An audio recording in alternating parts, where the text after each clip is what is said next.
this is a great picture of Tom Brady only wearing shoulder pads. It says, not surprisingly, Tom likes his milk on ice. Milk delivers 9 essential nutrients active bodies need no matter how hot you are. And he's holding a glass of milk on a bag of ice like a human would. Red Sox fans have longed to hear it. The Boston Red Sox are world champions. Wycheck. With 3-2 for the winner.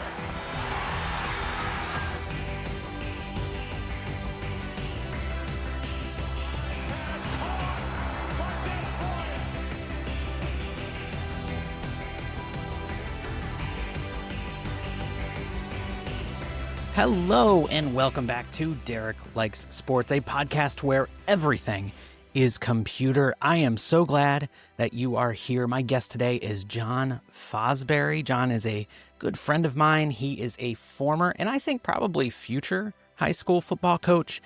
He also has a much tougher day job than I could ever do. He is a middle school teacher. And if you don't know this about me, I actually went to college with plans to become a teacher. And I very quickly, I worked as a substitute teacher for like 3 years, like right out of college. And I realized very quickly that job's too hard for me. And also I don't like school that much. It kind of stresses me out to be there. Actually, if my kids are listening to this, school's great. It's awesome. It's the best. But I think before this episode, the number one thing you should know about Foz is he is a self-described masshole. His words, not mine. He is a huge Boston area sports fan. Red Sox, Patriots, Bruins, Celtics, all of them. And that will become obvious as the episode goes on. So that is what we talked about. We talked about the 2004 Red Sox a lot. We talked about Tom Brady a ton. And we played a pretty fun game at the end where we look at some pretty ridiculous Tom Brady merch. You won't want to miss that. And it might help you get your Christmas list ready as we're now, nearing mid-November. The Christmas cups at Starbucks are out, which I'm fine with. I'm okay with that. November, let's get some joy. The sun goes down at like 5 p.m. now. Let people enjoy the Christmas stuff now. We need it. Let's just do it. I'm going to put up lights today. No, I'm not going to do that. I have to wait till after Thanksgiving, just kind of as a personal thing. But if you are doing that, I'm going to be okay with it. If you haven't already, please subscribe to the show wherever you're listening to it. Also, there's a YouTube channel. I promise I'm going to start uploading non-episode stuff on there at some point. So go ahead and subscribe, and then you won't miss that stuff. I will also say that this episode in particular is very visual at the end, so you'll want to see the video part of it. I will post images that we look at in the show notes, however I can figure out a way to do that. But I will tell you the video version of this one in particular will be worth your while. So you can see that on Spotify. You can see that on YouTube. I think those are the two places where you can see it. If your podcast app just kind of natively does it, that's awesome. You can just stick right there and watch it. What else should I say before the show? Probably nothing. I think we should just get to it, and I hope you enjoy it. I think we have a lot of early sports memories in common, probably. Yeah. That's funny. You're from like the Boston area, right? Oh yeah, I grew up like how Massachusetts looks like a pistol, right? Like I grew up on like the tip of like the hammer, like of the pistol in the little town called like seaside town called Gloucester. Yeah, like up north of Boston. It's like a 40-minute drive on a good day. What's the accent like there? Is it? Oh yeah, so it's probably less. You can hear a little bit of it in my voice, like it really comes out a lot with like the townies, but the and my wife. You said townies, so we're my wife always says when I'm fired up, like it really shows then. But we like to say like it's a little more salty, like on the North Shore. That's what we call the North Shore. And so it's not quite like Matt Damon or Mark Wahlberg. It's a little bit less refined than that than you'd see in the movies. So it's nice. Nice. Yeah. So I'm a total poser. Like I was a Red Sox fan living in rural Virginia. So like nowhere near Boston. I've never been to the state of Massachusetts at all. I've seen The Departed. There you go. That counts. That's like, so I guess, I think I owe taxes to Massachusetts now because I watched that movie. But so yeah, I was a total poser, and like a lot of I got called like a bandwagoner. But I will say if I did jump on the bandwagon, it was in like 2000 or 2001. Yeah. So I mean, they had one. Yeah, in the Red like Sox didn't have 80 yeah, years, there was right? no Red Sox bandwagon like back like No. in 2000. No, like, it was like you. Why would you wish that upon yourself? Right. It's just like Pedro. Like Pedro was the phenomenon back. Like I loved Pedro. I loved was Nomar. I loved Manny. And that was like that got me hooked. And they were always on like ESPN, like Sunday Night Baseball and stuff. So it was easy to see them. We got like the Orioles local games and stuff, so I was able to watch them whenever they played. Yeah. The Orioles, I almost caught a David Ortiz home run during the 2004 season Sick. at Oriole Park. It was so close, man. I think about it. Yeah. I think about it. I mean, that's the one place I've been to a road baseball game is the Academy Arcade. yeah. That's like a rite of passage. Like you take the weekend. Oh, it's the best. Weekend series with the Sox down playing the Orioles. Like me and my dad went when I was in probably like 3rd or 4th grade, and that's awesome. It was great. Yeah. It's a great environment, great stadium. For sure. It's funny being like a millennial Boston sports fan. Like you really got all the good and very little of the bad. Like like it's kind of born on third base. Yeah. Well, like so, I would say like Tom Brady like for like the Super Bowl year for the Patriots 2001 was when I was 10 years old. So it's like like it literally does not get better. Like the better ages, like you get like the childhood thing with him, and then like even through like college when you're old enough to like appreciate and enjoy it even more. Like it's like it was amazing, and then but yeah, for like my earliest like probably sports memories though, like you can't remember like anything when you're like a toddler, but like the one thing I do kind of like remember vaguely is like the Patriots used to be so bad that like they used to not sell out, so they would get blacked out back in those days, right? And my dad had like an old like antenna TV on wheels that was in my bedroom that only ran Sega Genesis, not hooked up to anything, but I had the bunny ears.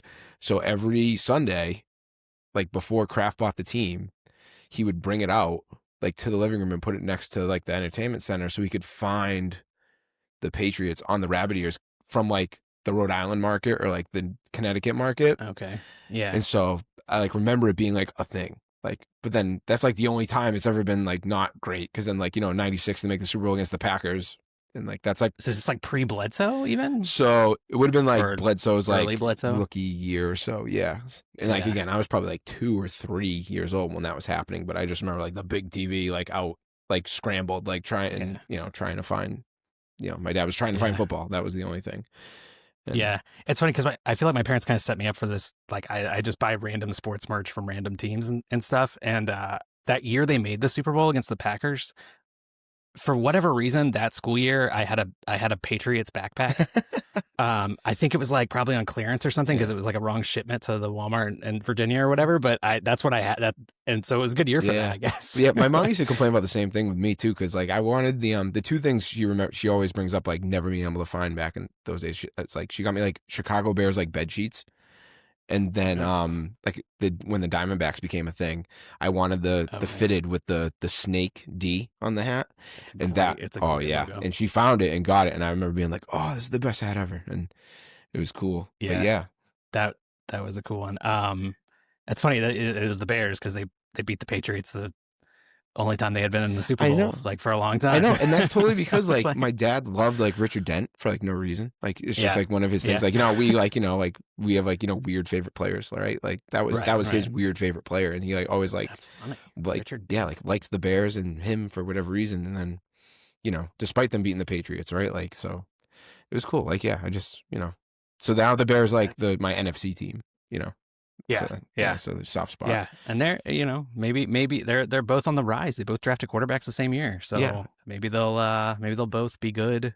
Yeah, for decades. I used to always want them to be like Super Bowl Patriots Bears again, and like 2006, like the close, Bears made it, and the Patriots were ahead at halftime of the AFC title game, and then there's the one time Peyton Manning's ever beaten the big them. Comeback. Yeah, they were up pretty big in that game, weren't they? Yeah, it was like 24-3 or something like that at halftime, and then the wheels just fell off in the second half. Yeah, So you've had it pretty good. 2004 had pretty magical in that whole area. So it's funny, like I mean, it's so perfect too because it like fits in with like 2003 and the whole thing, and that was like the that's like, there's like 2 times in my life where I've been like super duper like upset or angry about a sporting event. And like the other one's like the JT Barrett, like 9.5-yard first down against Michigan. But, the yeah, the Aaron Boone home was the other one. And I remember just like, literally sobbing, crying myself to sleep, like, 7th grade, like the whole time. And my dad still has never seen the home run because he was in the living room flipping channels and it was the first pitch of the inning. So like he heard me like scream like I was getting murdered and then flipped the channel, saw Boone rounding second base and turned it off and went to bed. And I'm like, man, Wow. yeah. So it's like a movie. yeah. So he's like never seen it, but like I'm like, I'm just like, I was like, it was like the worst moment of my life. Am I remembering this correctly? It they came back from commercial with Wakefield like halfway through his windup. It's something like that. Like, and then it just like, and then the ball was gone, and then that's it. It was just like over. Yeah. And that's like something extremely unique to baseball is you can have a moment like that like the broadcast almost misses because it's it's the biggest moment. It can happen anytime. Yeah, you never know. Like you never know. And then like at least in the whole 04 thing and like the offseason was crazy with like A-Rod and like all that stuff. And like I remember the day they traded like Nomar.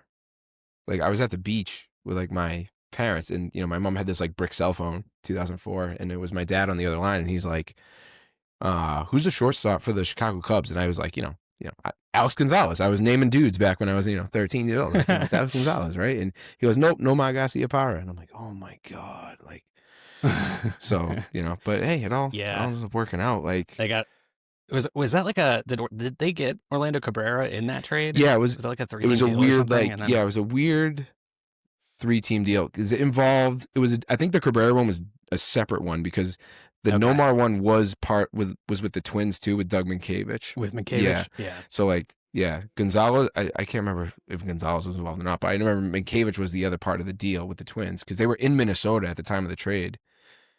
Oh, that's funny. That was one of the things in some documentary. I love when that happens. Yeah, I love when that happens when the team is there and they can just like, well, I guess I'm just switching locker rooms today. Like, it kind of happened in the NFL because, sort of the Raiders traded Jacoby Myers to the Jaguars like the day after they played them. Yeah, so it kind of happened this week. Yeah, it's like go on the plane with them. Yeah. Just they snuck him in their luggage. That season was so like they were like really good. I mean, they won like 96 games or something like that, but it never like felt like they could. It always felt like the Yankees were kind of going to be the end of the road again because they were better than they were the year before. They got like better pitching. They got like everything seemed like stacked against the Red Sox that year. And then they went down 3-0 and it was like, okay, well, I guess that's over. Yeah, right. And even like in game 4, they're down, Rivera's in and like that's it. And you had a little ray of hope, I guess, because like they did walk, like Bill Miller walked off Rivera. It was a leadoff walk. Well, right? It was Millar. Millar walked to lead off the inning, right? And then Roberts went in and like, even to this day, I know it's like cliche, but like, everyone knew he was stealing second. Like, it's like he's there. Like he was another deadline guy. Like he was there to steal that base. Like that's the only reason he's there. Yeah. And he did. And it's like crazy. Like it's one of those things you still see the throw and it's just like, there's no way he's getting in there. And he gets in and I can like vividly remember his lead off of first and being like, that is a massive lead. Like, I know Mariano Rivera probably doesn't throw it at first very much, but God, like, don't get picked off here. There's some of my best memories, like staying up late watching those games with my dad, like, and just like enjoying the like stress of it was, and then being like super tired the next day at school, but like knowing I was gonna have to do it again, Yeah, like, so fun. Not to get like too heavy or whatever, but like that was like the weekend. My grandfather, like he died the Oh God. Yeah. So he was born March 1st, 1929, and he died October 15th, 2004, which was the day before Game 3. I think it was the day Game 3 got rained out. Okay. And so we watched that whole series like essentially together, like my whole like extended family, dad's side of the family and everything like that. And it was my dad's father. And it was just like, one of those things like, his wake was that Tuesday night and like we had the, thing back at the house after and we're all just like in the living room huddled like in black suits, like watching the whole like, bell horn, it's the home run. It's not called a home run. And and then they get together and then the whole A-Rod thing with Arroyo slapping the ball out and then like the fans throwing the beer bottles and everything on the field. So you have the riot police in the foul line, which is like a crazy scene. Like it's one of those things, like it was hard to appreciate at the time, of course, but like it's, I don't know. It's one of those things I think about and be like, how like you'd figure we see something like that again with like the riot police in the in the foul territory, but like it just doesn't happen. I don't know. It was just so like cinematic, like everything about all of that. And then like the old stadium too, like just like one of those things like like, it being in the old stadium, not the new stadium, I think like mattered too, because like the ghosts and like all that stuff, like it's just it's so weird to think about.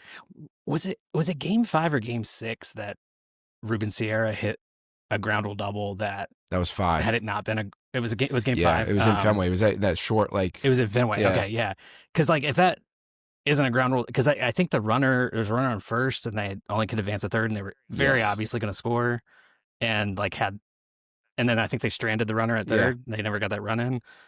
It was weird stuff like that just like was like breaking the right way for the Red Sox where it hadn't for like decades. Yeah, in Game 5 too, like, and they don't cover this like a lot in the 30 for 30 or the I can't remember if it was the Netflix one they did this year, but like Wakefield with like the 3 pass balls with Varitek behind the plate when like Varitek can't catch it, never caught it, never could, and like Wakefield's out there and the ball's at the backstop the whole time, and it's just like I'm getting like chills thinking about it right now because it's like I know, I'm like, oh my god, like how did nobody score? Like it's funny. I mean, Tim Wakefield was just like my favorite pitcher, and I learned to throw a knuckleball like in 2004, 2003 because of him. Like I was like, that is the coolest pitch I have ever seen.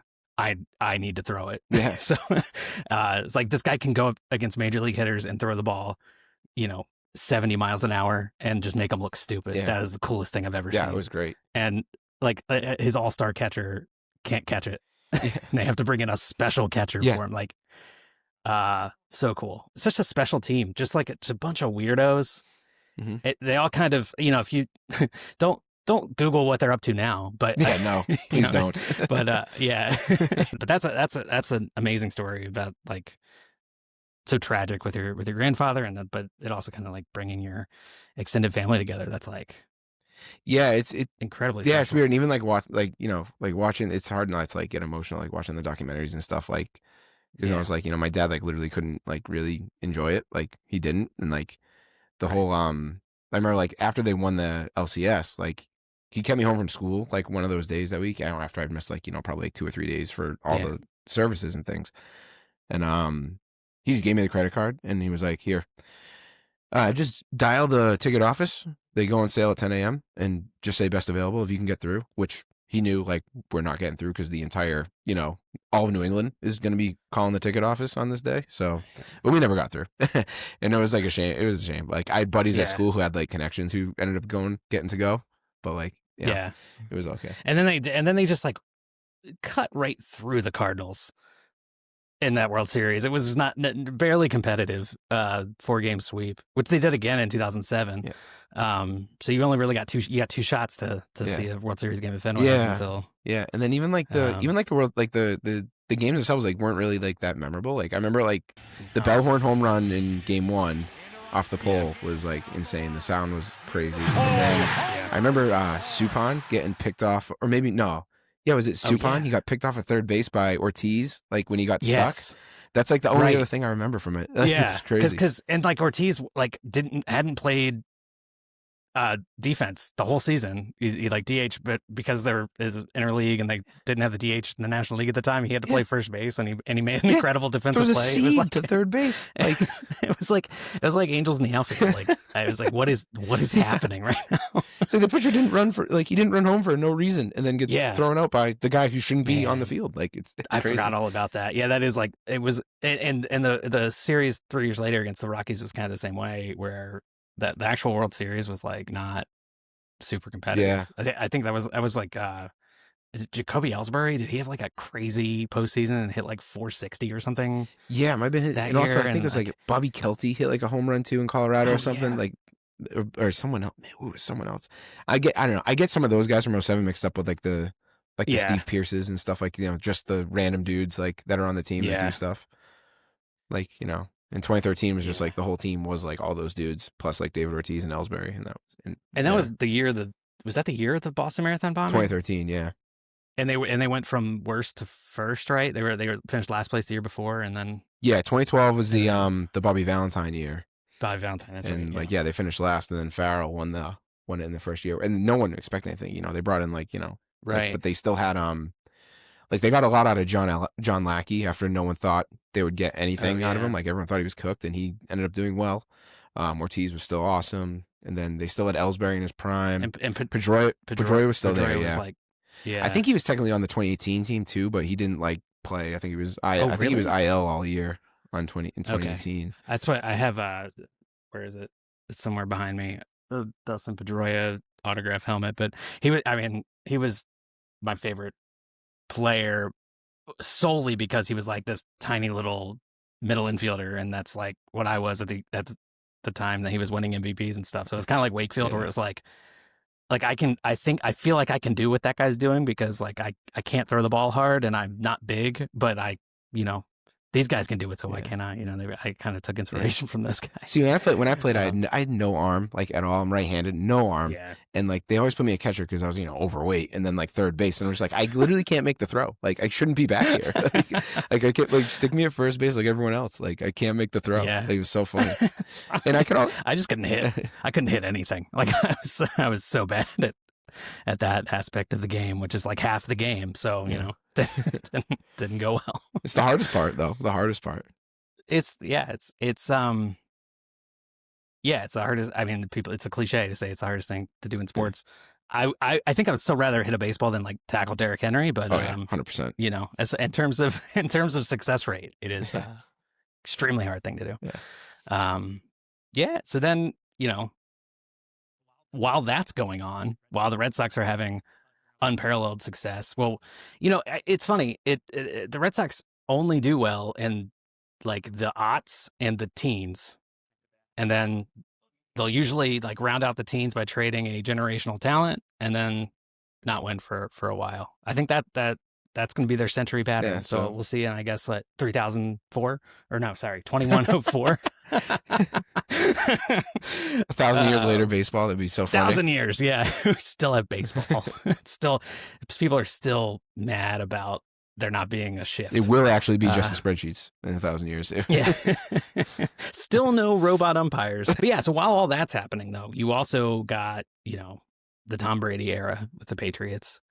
And then you got the big three, the first big three that was acquired in that way in the NBA with the Celtics and 2008, right? Yeah, summer 07 into the 07-08 season. And then the Bruins win one in there too. The Bruins had a fun run at some point. The Bruins were a really fun run because it was you could see it start to take shape in 2008-ish. They had a really good series against the Canadians in the first round. And then they took off in 2009 and then had they're one of those teams they're kind of like the Vikings in a way where it's they will they're always usually pretty good, but do not expect anything out of them in the playoffs. Nothing. They will just rip it out. And then one year they didn't. 2011 was just crazy. That it all came together because they might not have had the best team in hockey that year. Probably the Blackhawks were better, and the Light, and the Canucks were probably way better, but they they could play them, and it was great. But yeah, the Patriots it doesn't get better. I think I defend them so hard because of it's really just the outside noise and the media and stuff. Because I feel we knew what we were watching at the time. Once it got to be that 2003 and 2014, which probably were the best teams, just for the way the NFL was. You think? I think so. If you take about what the NFL was and what it is now, where it was still kind of the prison rules, you could still hit the receivers, you could still hit the quarterback, and you still had to kind of be under center, and the defense was incredible. The defense was incredible, and in 2004 they got Corey Dillon and could run the ball too, and it was right. It was nuts. They won 21 games in a row. You still think those teams were better than the 07 team? That 07 team. The 07 team was good. They were really good. I know they didn't win the Super Bowl, but geez. The problem was the defense. The defense had a lot of those same guys, but they were just older, right? And then they added Junior Seau, and they still had the guys they really had. I think they just drafted Merriweather too, who wasn't really very good, but was athletic, and then. They signed, Adelis Thomas was like the big free agent guy. But all those guys were like aging out at that time. Yeah. And so I think that really kind of played against them. The offense covered up a lot of warts. And even the offense, like they weren't really diverse. Like they couldn't really run the ball. Like they had Lawrence Maroney, who was not good. And then it was just like, the deep bombs to Moss. Like, Welker could cover everything else, but it was really like a one type thing. Like really, like kind of like air raid like style offense. Like just throw, and teams weren't really built to defend it in 07. Yeah. And they did adjust. Like they had a couple close calls late in that season. I mean, they almost lost to the Giants in the regular season. In the Baltimore game on Monday night too, where like they probably like should have lost. Kind of probably should have lost that game. Yeah. But like Rex Ryan calling that timeout as a DC, it was great. And then he got mad that he called the timeout, and the players were mad at him. It was wonderful. It was peak. Yeah. Peak. It was wonderful.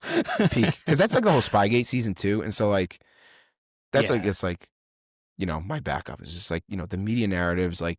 During the whole time, like the first dynasty was always like, oh, Manning's better. Oh, you can't call Brady like the greatest or one of the greats because he hasn't won the Super Bowls yet. He doesn't have as many as Montana, doesn't have as many as Bradshaw. Yeah. And then like that's not the case for some contemporary great quarterbacks when it comes to the media treatment, I guess. Like, we're allowed to you can say their names. Well, you can name contemporary quarterbacks. Well, Patrick Mahomes is 0-2 in the playoffs against Tom Brady. And but like he's allowed to be called some of the greatest of all time. Well, it's funny.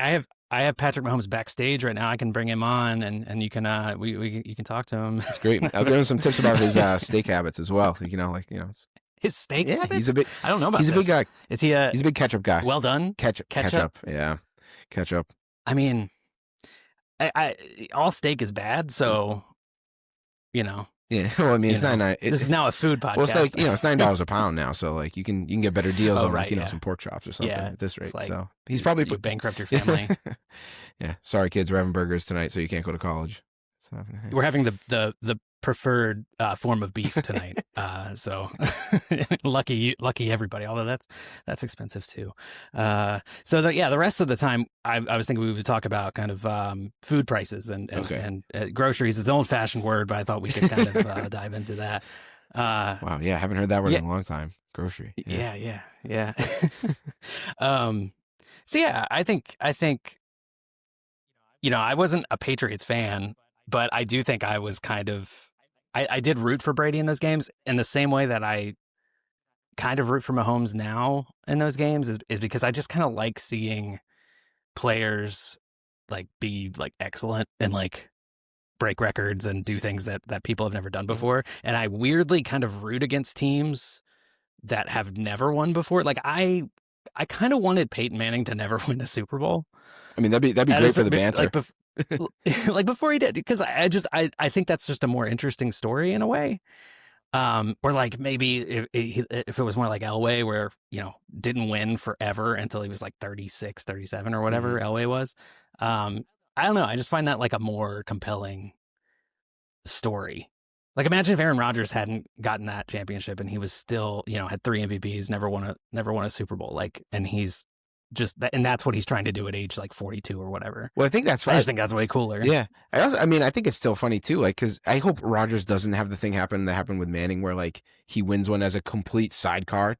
Like, cause Manning had no business winning on that Broncos team. Like anyone could have won. Osweiler would have won them the Super Bowl. Like, he wasn't the best quarterback on a team where the other quarterback was Brock Osweiler. Yeah. Like what? And so like he was. Yeah.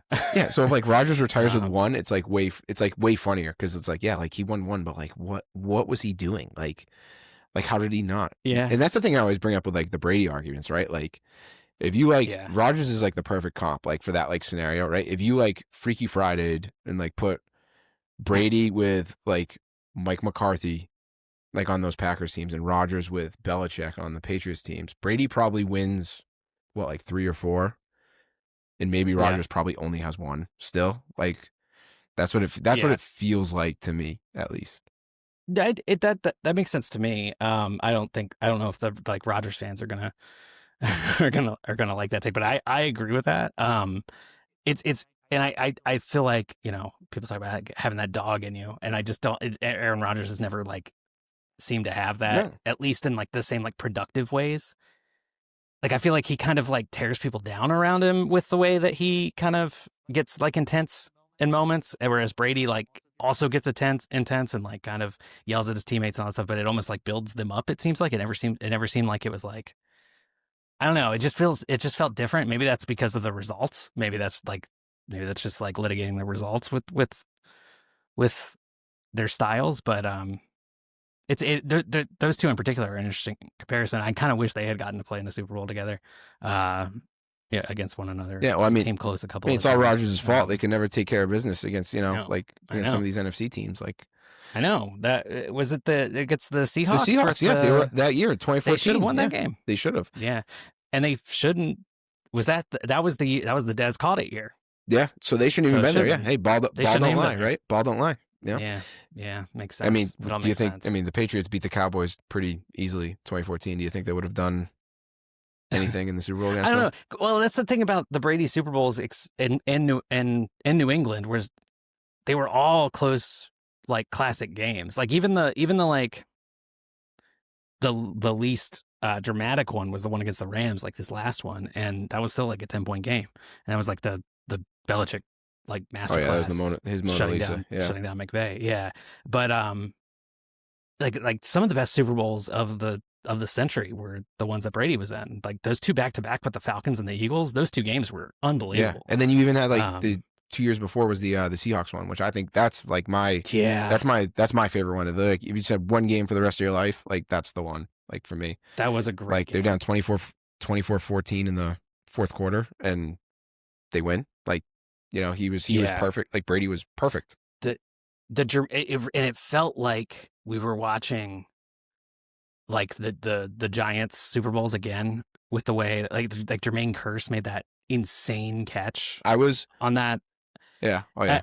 I was watching that. I'm sure you were having like PTSD. I was watching that, at my parents' house. We didn't have like a big party like that year. It was just like me and my parents. And after the catch, I was like on my my couch, and I'm just like, I've never been down worse, like ever. Like I was just like, I can't believe this happened again. Like they're never gonna win another one.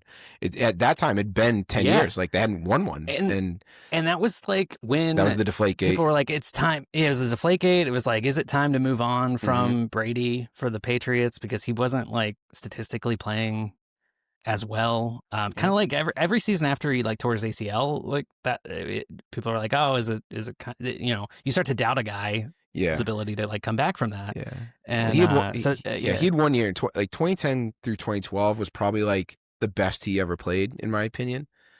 It's just like the defenses were like atrocious. Like that's when you had like Julian Edelman covering Anquan Bolden in the AFC title game. Like that's where those teams were like, their corners were like Sterling Moore, Jonathan Willite, and then the back end was Pat Chung before Belichick figured out to only have him play man against the tight end, and Merriweather and Brandon Spikes and like Jermaine Cunningham, just like all. It's like they took like, was Wilfork there? Wilfork was it? That's Wilfork's prime. So Wilfork is bookended by 2004 was his rookie year against the Eagles Super Bowl, and then 2014 was his last year with the Patriots before he went to Houston. So he was on that team that beat the Seahawks too, which okay, I didn't realize he was on the 2014. That's yeah, crazy. that was his rookie season. That was like, he was their first round pick that year, which home run pick by Bill the GM. Yeah.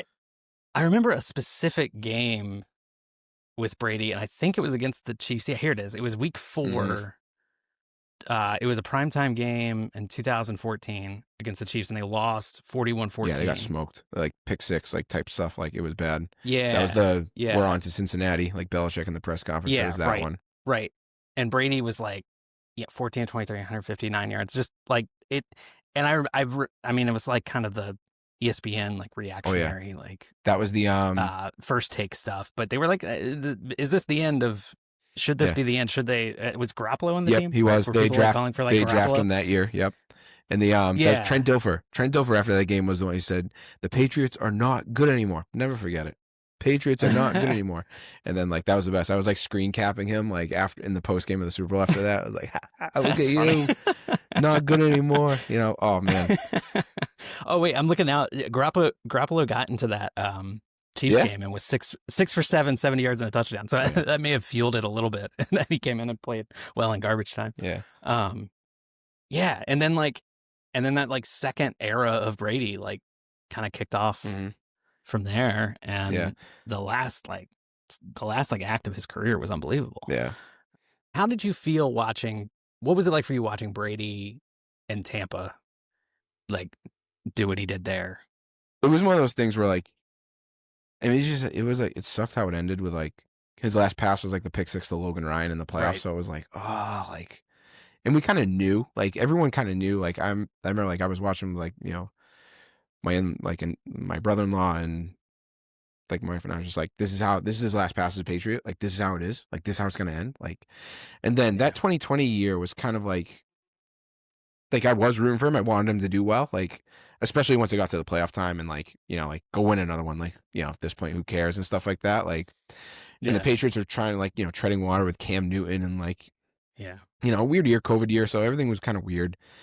And then, you know, it's just, you know, you still root, you still like him. Like, you know, the second he retired, he came back and, like, did the whole big, you know, thing in the stadium, and they built a statue and retired the number. And, like, everyone still loves Brady, even though it ended, like, kind of weirdly.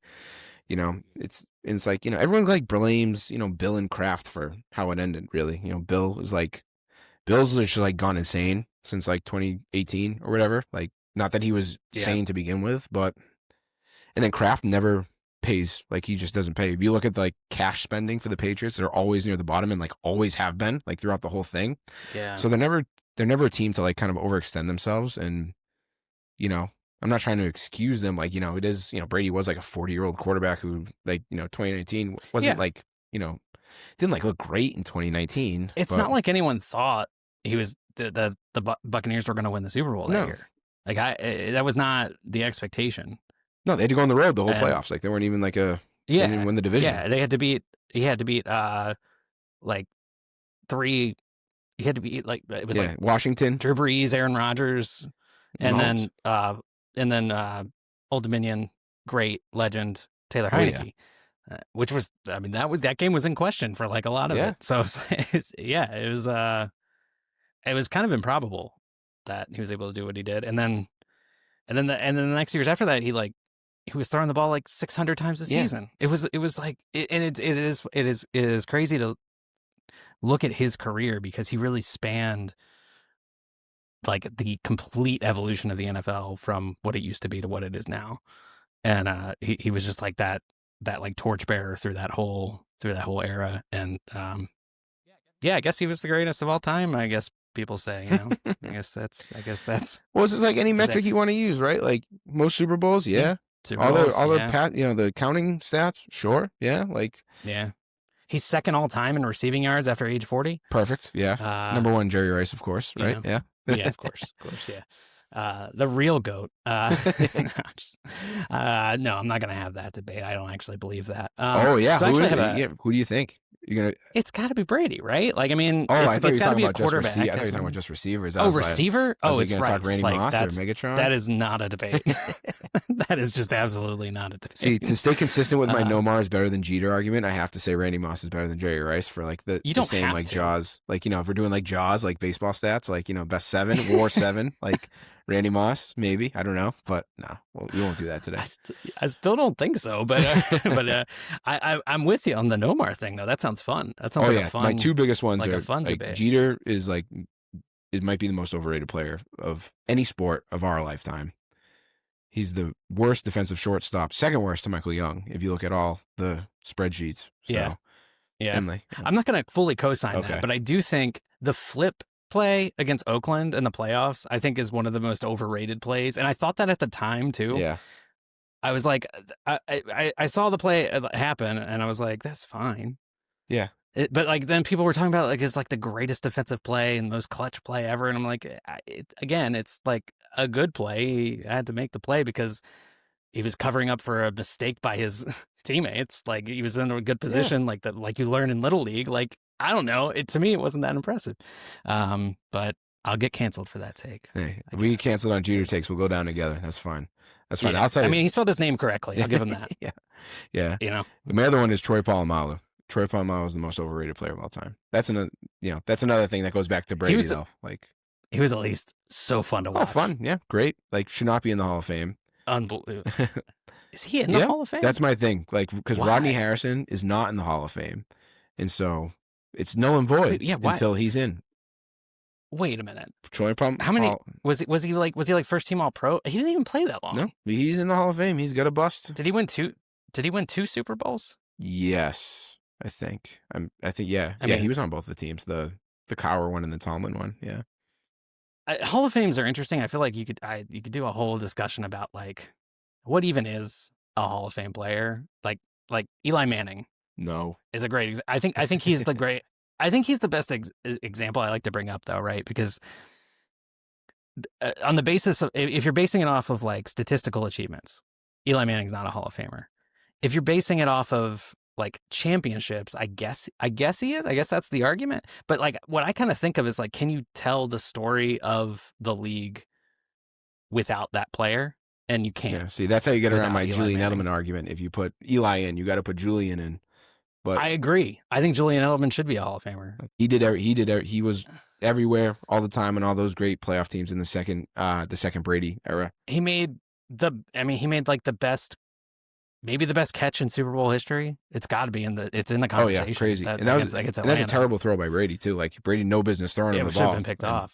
Bailed him out. Yeah. Yeah, I kind of agree. I mean, and that's kind of, it's almost like you kind of need tiers of the Hall of Fame because, and it's like, what is the point of the Hall of Fame? I don't know. I get really frustrated thinking about it. I especially get frustrated with baseball because the Baseball Hall of Fame is, it is a joke until Barry Bonds is in there. Like you can't not have Barry Bonds in the Hall of Fame, and that's like I will die on that hill. Doesn't matter, you know. Yeah, he was like a Hall of Famer before age 30, and then exactly. He had 2 Hall of Fame careers. Yeah. Like if you break it down that way, and then like I'm sorry, everyone was using steroids. Yeah. Not everyone, but like all the players you heard of were using steroids. The pitchers were using steroids, and then like kind of my last thing about it is like. The act of hitting a baseball, you can be as strong and as athletic and as like powerful as you want to be. Like that's not going to make you the best hitter that any of us have ever seen. There's still like a component to it that is like a skill that is beyond physical ability. Yeah. Well, it's like helped him stay healthy and all that stuff. I understand that aspect of it, but like, sorry, everyone was doing it. Like, what are we doing? And like in terms of like, like perspective things like that, like when they built that new park in San Francisco and he was hitting him into the water all the time. Oh my God. It just made me think like, oh yeah, everyone's just going to hit him out there. Right. And then like it never happens anymore. It doesn't happen. It's like, and Bonds was doing it like every night. It's crazy. There was like a traffic jam of kayaks out there, like trying to catch this home run ball. It was the coolest thing that the sports ever did to that point. That's the thing. I was like have this. Like I was 7 years old the summer of 1998, and it was like the only thing I cared about was like Griffey and like McGuire and Sosa and hitting the home runs. That's all I cared about every weekend, just like watching every baseball game I could. Sosa's another weird one where he had 360 home run seasons, and in none of those years, he didn't lead the league in any of those years. It's crazy, but he did lead the league when he hit like 55. Like it's just like a weird like. Weird and like it's thing. like and like nobody cares. Like Sammy Sosa like had all those home runs and nobody cares. Like nobody cares. So you're erasing like, and if you wanna do like a whole like asterisk shaped wing of the Baseball Hall of Fame, like fine, that's fine. Yeah. But I just ignoring that portion of the sport's history where the sport was like starting to like go out of style and go out of like popularity completely, and then and of course you had like. 1994 where that you didn't have a World Series, and this was just a couple years after that, and so like people were cynical about baseball, and this got people back in, and you're just gonna ignore that. I mean, part of it was history. Perfect too with the '99 home run derby where they got Fenway with like the short the wall with like all the home runs going like onto the street, like the optics were just incredible. Yeah, I think you can properly contextualize that era and still like pay homage to it and still respect like what those guys did. That's my opinion on it.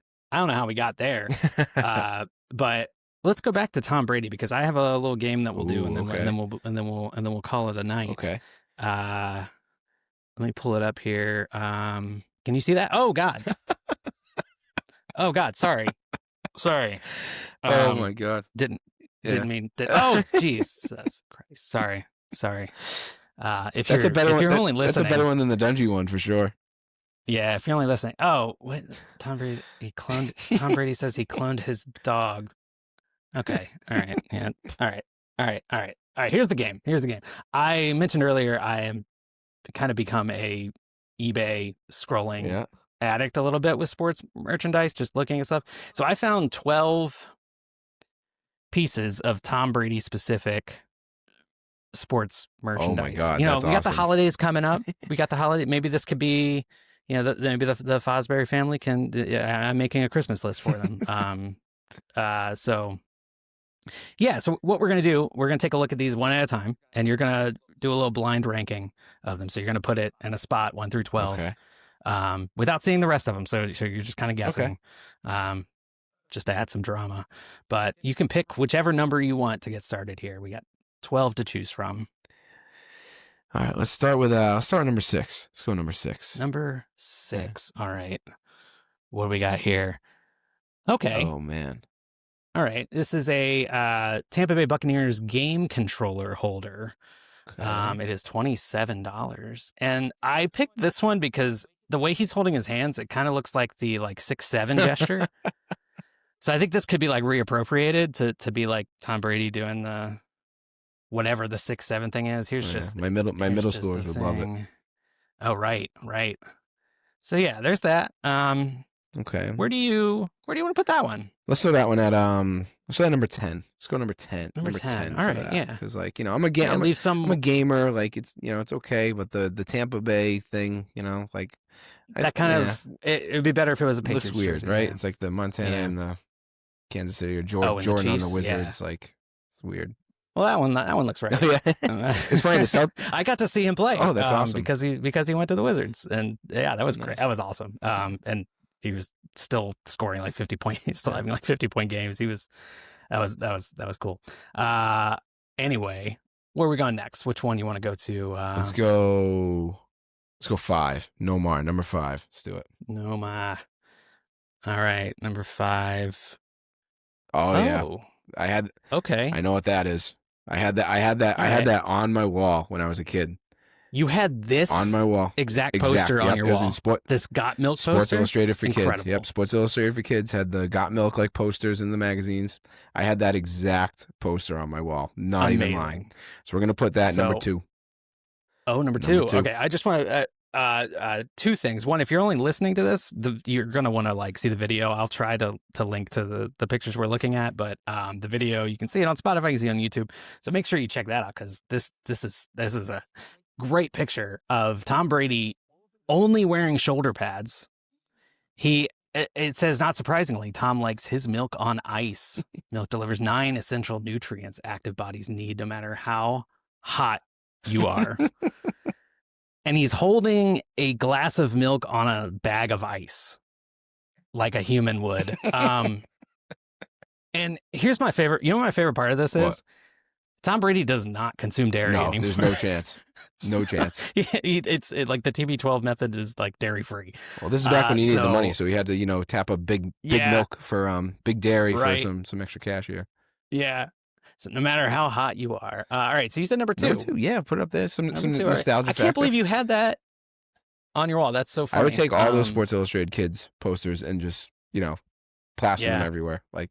And that was one I distinctly remember that one. Of course, right? How could you not? Of course, not remember that one? That's awesome. All right. We'll go. Let's pick another one. Number 4, Barbarella. Let's do it. All right, number 4. Okay. All right, we got some currency here. My God.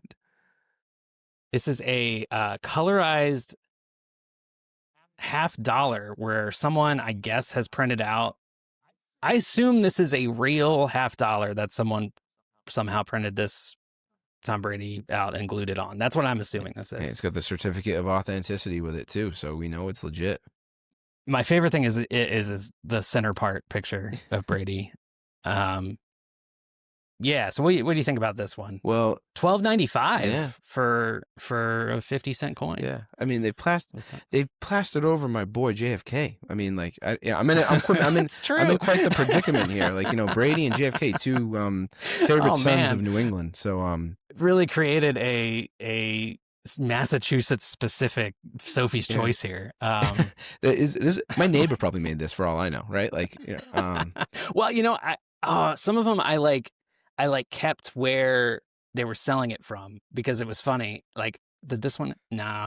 One of them I very specifically kept where it was being sold from because I thought it was funny. But a lot of them are just from retailers, so it doesn't even matter. But what do you think about this? Where's this rank on? We'll go. Put that one at number 8. Number 8 for the JFK. The JFK factor, like it's extra special. Yeah. And if Tom Brady ever does anything egregious where you need to completely get rid of everything, you can just take that face off and you have JFK there. Perfect. So it's cancel proof. All right. Where are we going next? Let's see. Let's go number 1, the Cam Newton year for the Patriots. We'll do that. Nice. Who's one on the Patriots now? Do they have a one right now? I think so. What number's Pop Douglas? 3, I think. He's number 3. Yeah. Okay. All right. Well. Oh God. Goodness gracious. Jump scare. All right. So we got a little tiki figure of Tom Brady here. Okay. It's on sale. It was $20. It's now $10 or best offer. Okay. They've sold 17 of them already, I see, as well. So that's what they say. And they say they have one active offer for this thing, and 15 people have liked it. And there's no way they would lie about those numbers. no chance. To get you to purchase it. I think I have some other angles. Oh, yeah. Here's this. The underneath angle terrifying. There? Yeah, just in case you want to see the underneath. Okay. Made in China. So it's not. And it is officially NFL Players Association. Wow. So this was signed off ostensibly by someone in the union marketing, I guess. By someone in the union, yeah. Hey, Tom Brady's getting a piece of that somehow. Some royalty. That's right. That'll pay for the next pet he needs to clone. We'll put that one at number 9. Number 9. All right. Cool. All right. Well, we have 8 more here. Let's go. There's some good stuff in here too. I'm so excited. I'm excited. This is fun. This is a blast. I'm glad. I'm glad you're enjoying it. Let's go number 8 for let's see, who's that? Cam Neely, Steph Diggs right now on the Patriots. Number 8. Oh yeah, Diggs got a great touchdown. Okay, this one may not seem super interesting at first glance. What do you think is wrong with this picture though? So they never wore those jerseys when he was part of the team. They went back to their early aughts look. You're absolutely right. You're absolutely right. This was like a mock-up, I'm assuming. So this is I did a whole I almost went full Pablo Torre finds out on this because I wanted to figure out if this was somebody's body that they photoshopped his head on, or if it was just a mock-up of this was a Patriots jersey and they just somehow superimposed it. The decal and the helmet looks kind of weird too, but I mean the uniforms are weird in general, so maybe that's just how they were. Yeah, it's kind of covered by the face mask. It's kind of weird. I don't know. So I looked up everybody who wore number 12 in this jersey, and it was just Chris Godwin. Oh, because he switched to 14 once Brady came, and then Josh McCown also did, but I couldn't find the exact picture. And Josh McCown wore a tighter jersey. Oh, he didn't wear the loose. Brady always wore the loose sleeves, and McCown had the tighter ones. And McCown always wore a white. This is really interesting, I know, but I went down this rabbit hole today because I knew this picture wasn't real. Oh yeah, look, so the middle is centered on his neck, but the shoulder stripes aren't symmetrical. Yeah, no, so, it's not good. It's not super elegantly done. I hated those uniforms too. Oh, they're so bad. And I remember when they said Brady was gonna go to the Buccaneers, I was kind of upset that the most iconic player of my life was gonna have to wear those jerseys. And maybe the best thing he did in his NFL career was I assumed that he called them. I was I'm not wearing that shit. Yeah, has to be. That must have been. It has to be what happened because they didn't have those that long. Yeah. Incredibly bad. Yeah, just the worst. Maybe the worst jersey in NFL history. Yeah. The only worst. I should. Yeah. The only thing worse I can think of. You got one worse? Maybe not, or I guess it's not NFL, but I don't know if you remember this. Notre Dame wore half pinstripes on their jersey when they played in the New Era Pinstripe Bowl. It was in Yankee Stadium because it was the Pinstripe Bowl. It was in and Yankee they wore Stadium. Half pinstripes. God. Did you look it up? Is that your reaction? Yeah. Live reaction. What are they doing? So bad. Oh, of course, it's huge. Oh, Like the worst things you've ever seen, right? Like, again, Notre Dame. Like, Tampa Bay Buccaneers can kind of... that's the problem. Tampa Bay Buccaneers can do And whatever the problem they want. is that it's Notre Dame because, like, I don't know if. Let me think of a team. If like Temple did this, No one cares. I wouldn't care, and I might think it's kind of cool. I mean, these are just straight up Yankees fans. Yeah. And then they have like the navy helmet with the decal on it. Like, you're Notre Dame. Like, that's you're bad. Notre Dame.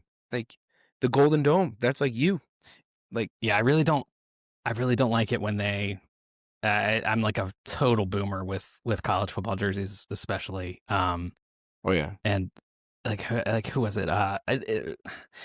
Penn State, when they like put the names on the back of the jersey when like Bill O'Brien was there, I was like, ooh, why? I don't like that. There were a few, I don't know. There were a few weird years there where Ohio State would wear like some type of alt versus Michigan too, and it's just like, what are you doing? Like, and then like the Army Navy game, they started doing like crazy uniform designs and like I don't know, and then like the whole like skeuomorphism. Like we could talk about the Packers helmets this past week with the like the fake leather. Mm-hmm.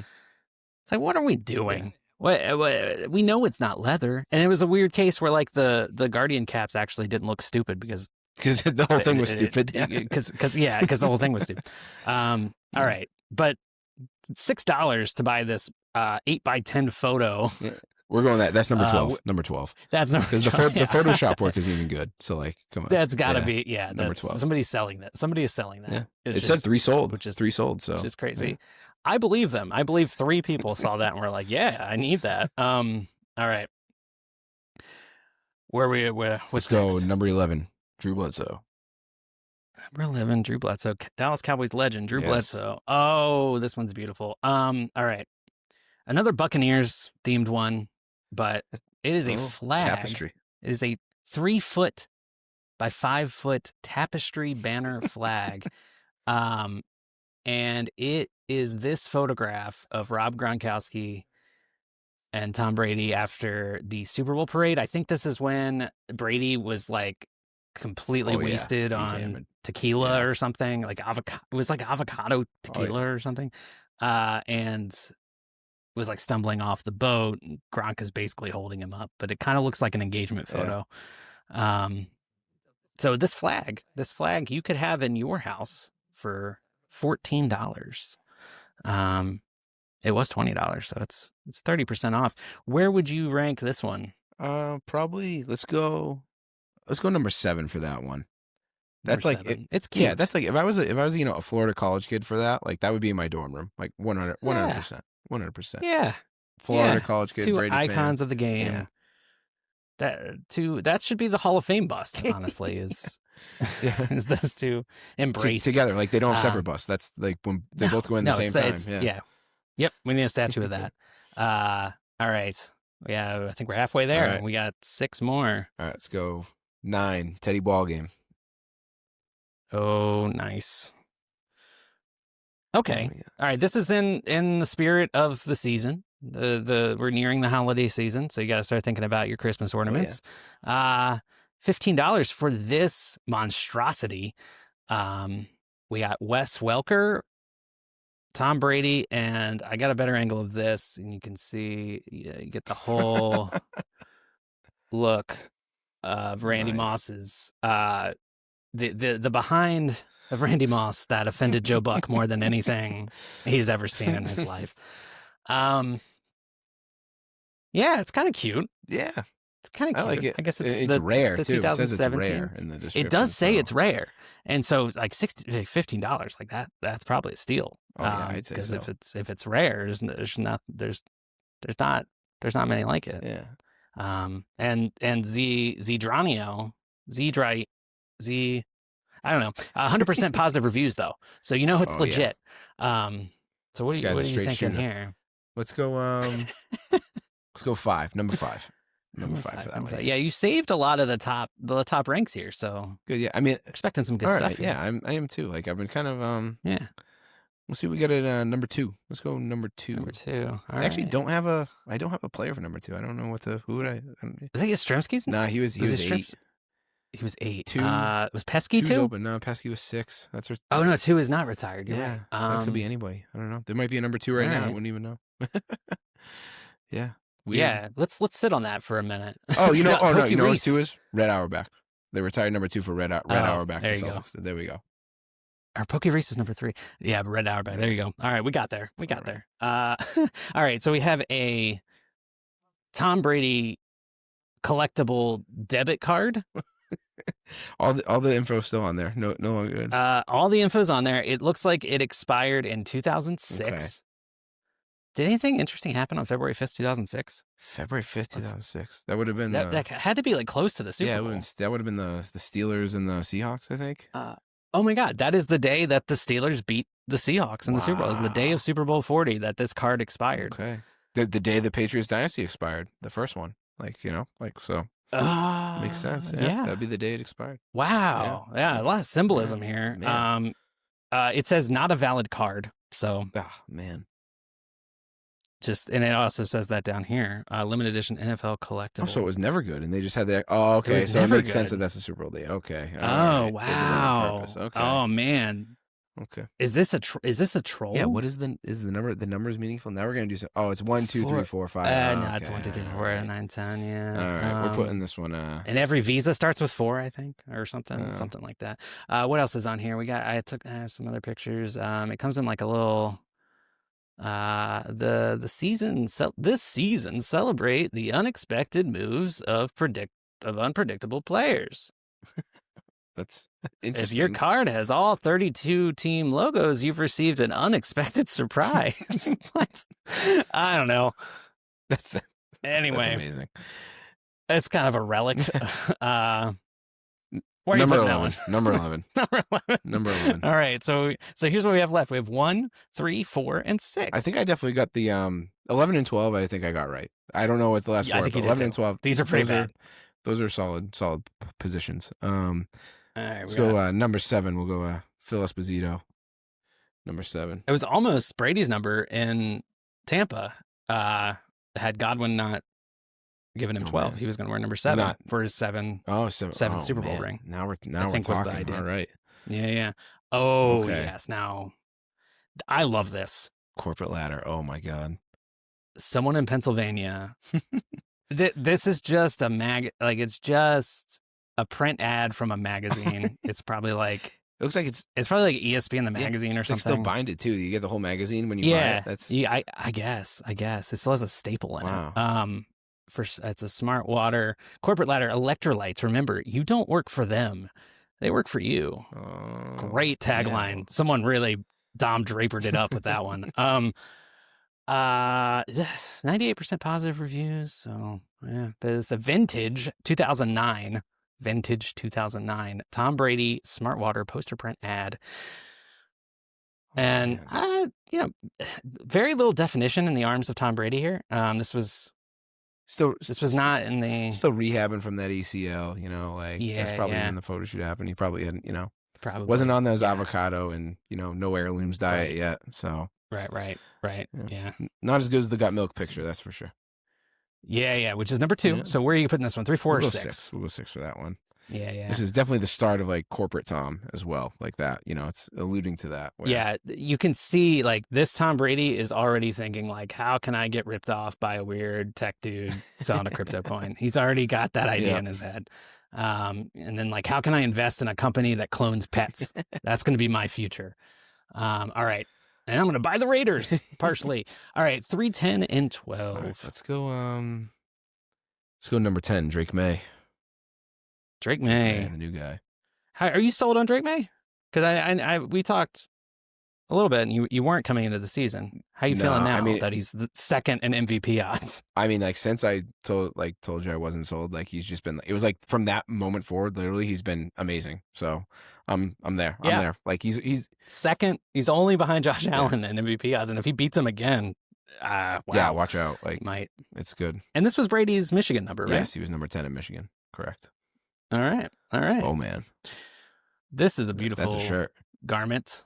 2X, it would fit. $15. It's a 2X. Tom Brady pictures collage all over shirt. That's a lot of words. It's in Schuylerville, New York. Okay. So, I mean, not too far away. No. And here's the front and back of it, and it has some real Oh, winners. the back with the fedora, the Kentucky Derby Brady pictures. Oh yeah. Is this a It's high school, I think. Yeah. Sarah is where we went to like the. Yeah. The woman next to him. I don't know. And Yeah. there's a lot happening here. I love this little league picture of him. Yeah.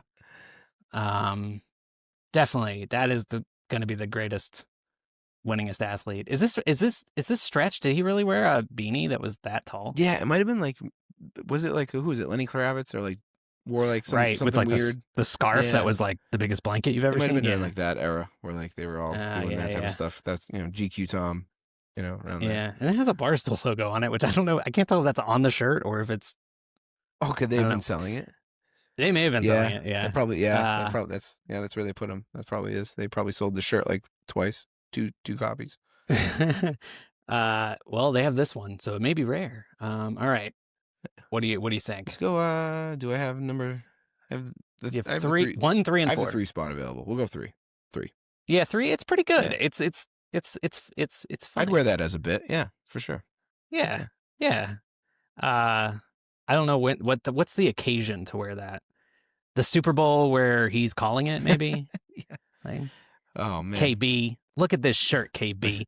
Fantasy football draft, like that. That's it. There you go. Yeah. Very few places. Yeah. All right, 2 more left. So number 3, pop. All right, you're saving 12. Yeah, we're saving 12 to the end. There we go. All right. Oh, this is interesting. It's a poster. Oh yeah. It's in Rhode Island, so you can actually go pick it up, and then you don't have to pay for shipping. Yeah. Cranston, yeah. Which is cool. One person was watching it, so just be careful. But I like to get Boston TD Party, and it has Troy Brown, Antoine Smith, and Tom Brady, which is fun. This is definitely a Scholastic Book Fair poster here. Like, yeah, definitely. So? Yeah. Yeah. Did you have? Yeah, I didn't have that. No, I didn't have that one, but they're definitely ones of the ilk. I had like a big Griffey one, a Pedro one, like, from the book fair. You're bringing back memories. I can like, there's a smell that pops into my head when you say Scholastic Book Fair. It's like, it's still exactly the same too. Like when my kid has it now. Elementary school smell. It's great. It's there. Yeah. Yeah. And then, I went to school. Speaking of school, I went to school with a kid named Antoine Smith at this time. Oh, wow. It was funny. I think there were a couple of Antoine Smiths in the NFL at the time too. All right. Yeah. Is this the best one, or is this? Oh man, or is it number 4? 4? Yeah, that's I really tough. put you in. You really boxed yourself in here. I'm gonna go 4, just so I can always say number 12 was always gonna be number 1. Just that. Maybe I trapped you for this. Maybe. This is just gonna be like a small Christmas ornament of David Tyree penning the ball against his helmet. That'd Maybe be I trapped great you. bit. Yeah, that would be a great bit. I'm not that clever. I did like this one a lot. This is a hat that has a Sports Illustrated cover of Tom Brady printed onto it, which is not a thing anyone should ever do. And I like these 2 images because they show you like the different layers of distortion based off of how it's falling, like what Tom Brady could look like. And then this was the cover. It was the TV 12 turns 20 special tribute issue. So I think, was this like one of the ones that you just see at like a grocery store? I guess, yeah. Sorry to use such an old fashioned term, but like a grocery store, like on the magazine stand. Yeah, I guess. Yeah. It doesn't actually get mailed to you. Do they still mail Sports Illustrated? Is that even a thing? That's a good question. I actually don't know that. I don't know the answer. Yeah, I don't know any way anyone would find out. The answer to that question. I think it's funny. Like, you could, of all the things to put on a hat, you're gonna do a Sports Illustrated cover that has like, you're gonna do a special edition Sports Illustrated cover that has all of the text on it. This is like it's gotta say like an Living La Vida. Yeah, it's gotta say Living La Vida Brady. Yeah, it's like an Etsy shop like design, right? Like you give them, or a Shutterfly, you give them the picture and they just put it on whenever you want. Oh, that's probably what it was. Yeah, like someone like Shutterfly for like their dad's like Christmas gift or like Father's Day or something. And this hat's not keeping anybody's head warm. It does not look like a warm hat. No chance. Living La Vida Brady, avocado B-Day cake, anyone? Oh my God. It's just as cringe as he is. Wow. Well, this is number one. Yeah. So so there this we go. is top of your Christmas wish list. Got a warm The hat. Tom Brady. Yeah, it's a hat. Nice. There you go. I think I did all right. It would be better for the winter down here in Maryland than it probably would be up there. And oh yeah, I need those those double stitched ones like half the time. Like if I get like those ones, those single layer ones, like the wind rips right through them. It's useless. Yeah, and maybe like a regular issue. Maybe like a Super Bowl week after the Super Bowl issue cover of Sports Illustrated. For that. Yeah, not that one. Not the 40-year-old one. Well, that was fun. Yeah. Is there anything like where can people find you? What do you have anything to plug? Oh, yeah. That's on the internet or elsewhere. Like so if you're into like Devy fantasy football, like developmental, I would do some like QB scouting for couch scouts, like couch like you sit on scout, like go look for something. And those guys, like, it's run by 3 guys named Matt, and they have like it's really great product. Like if you love like a film room, like for like college prospects, like the deals are like, it's a really great deal. Like, it's just like a few bucks a month, and local people, not from me, like they all live in the Carolinas, but I'm their QB guy and I do work with them, and they're the ones that like they were first on Bucky Irving for me. Like it was great. Awesome. Like they were like, they're really smart dudes. They know their stuff. So if you're into like scouting college players for your fantasy, for your dynasty, like especially during rookie draft season, they're the guys to seek out. Couch scouts. They do great work. Couch scouts. Yep. Discord. And they Discord community. Is it all college? Do they go into any like high school scouting even, or are they just No, it's mostly like college, like time. preparing for like your rookie drafts and stuff, and then like if you're in Devy leagues where you're drafting like like future NFL real sicko players. stuff. Yeah. Oh man, I'm in this other one that's campus to Canton, and that's like crazy. That you actually are scouting like high school, like 5 stars. Amazing. Yeah, it's insane. You're getting like baby Gronk on your draft board. Oh yeah. Yeah, nice. Well, that's awesome, man. I really appreciate you coming on, and it was great to chat with you about like,